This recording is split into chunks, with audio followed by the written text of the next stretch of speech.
Teman-teman tahu nggak, ketika kita ini mendengarkan firman disampaikan dari orang lain, apakah itu dari gereja, persekutuan, dengerin podcast, kita baca quotes di internet, atau nonton video YouTube yang ngajar tentang firman dari berbagai macam gereja dan denominasi di seluruh dunia, teman-teman harus ingat, setiap kali teman-teman berjumpa dengan firman yang dibagikan, kita nggak boleh percaya 100% dengan mudah begitu saja. Kenapa?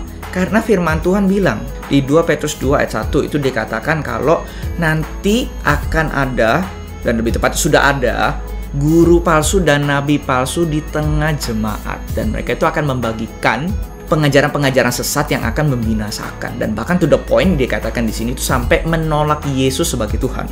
Itu yang tingkat terparahnya. Tapi tingkat minimnya apa? Ya yang kebenaran yang seharusnya disampaikan itu nggak dibagikan, diplesetkan, tidak sesuai firman. Itu loh maksudnya. Makanya itu Paulus itu mengingatkan anak rohaninya Timotius untuk mengawasi ajarannya. Bukan cuma hidupnya saja, tapi ajarannya juga. Karena dengan demikian dapat menyamakan dirinya sendiri dan orang yang mendengarkan dia, yaitu Timotius. Segitu pentingnya pengajaran yang benar sesuai firman, makanya Paulus sampai nasihatkan Timotius begitu. Therefore, nggak heran di bagian lain di Tesalonika kita dikasih tahu untuk uji segala sesuatu dan pegang apa yang baik. Meskipun ini ngomongnya lebih ke arah profesi, tetapi ini juga bisa diaplikasikan untuk firman Tuhan itu sendiri. Karena firman Tuhan lain itu juga mengencourage kita untuk menguji segala sesuatu. Gak gampang langsung percaya begitu aja. Dan yang cukup jelas itu juga di Roma 12 ayat 2. Ini teman-teman pasti pernah baca dan sering mendengar. Kalau kita ini disuruh untuk memperbarui budi kita, agar kita dapat membedakan mana kehendak Allah, mana yang baik, berkenan, dan sempurna. Teman-teman tahu nggak ini maksudnya apa? Ini adalah a call to discern. Itu adalah sebuah panggilan di mana kita ini diminta untuk berjaga-jaga dalam segala hal. Kita ini bisa membedakan mana kehendak Allah sih yang baik, berkenan, dan sempurna. Mana yang benar, mana yang salah, menurut firman itu gimana. Of course, ini juga berlaku ketika kita ini mendengarkan firman Tuhan.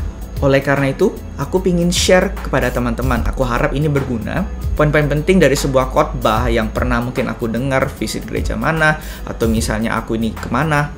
Aku ingin evaluasi dari setiap firman yang pernah aku dengar selama aku jadi orang Kristen. Kita evaluasi sama-sama menurut standar firman, apakah poin ini benar apa tidak. Karena ayat yang dipakai itu mungkin tetap firman Tuhan, tetapi poin yang diambil sama hamba Tuhan itu atau orang yang membawakan firman itu belum tentu benar. So that's why we are doing this. Agar kita sama-sama belajar mendiscern apa yang menjadi kehendak Allah, apa yang benar, apa yang salah.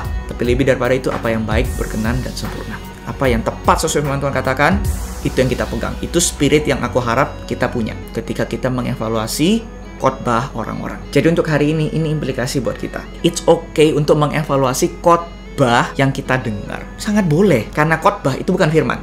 We have to be clear with this one. Firman bisa jadi khotbah, tapi khotbah itu belum tentu firman Tuhan yang dibagikan. Bisa saja khotbah itu sesat, salah.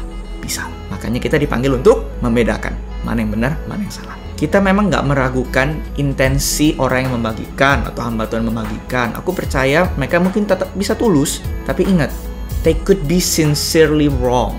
Ketulusan atau nggak tulus itu nggak ada hubungannya dengan benar atau salah firman yang mereka bagikan. Mereka bisa tulus, tetapi salah besar. Simply karena ya mereka nggak mengerti firman sampai segitunya, makanya salah. Jadi kita menilai ajaran-ajaran ini dengan objektif. Karena firman Tuhan bilang benar, ya benar, salah, ya salah. Terlepas yang membagikan orangnya tulus atau tidak, kita stick pada firman. Dan implikasi yang kedua, bukan berarti kalau misalnya kita temukan, oh berarti salah ya pendetaku, oh pemimpinku salah bagikan, kita nggak usah dengar sama sekali. Ya bukan gitu juga. Attitude kita di sini itu bukan untuk menjatuhkan orang, tetapi agar kita ini hidup di dalam firman.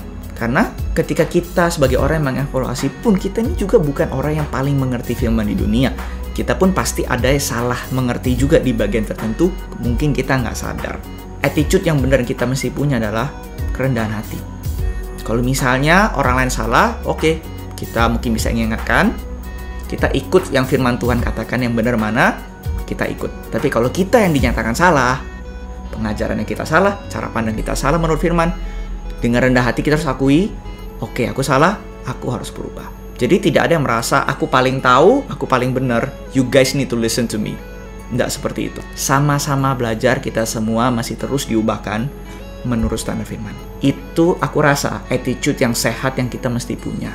Bukan soal jabatan lu pendeta atau bukan, punya gelar teologi atau bukan, udah habis Alkitab berapa kali, itu nggak ada hubungan dengan itu semua. Kalau firman menyatakan benar, kita harus ikut.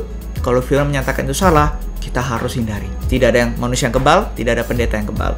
Biarkan firman itu yang menjadi hakim bagi kita semua. Karena sikap kita di sini adalah murid Tuhan. Artinya kita mau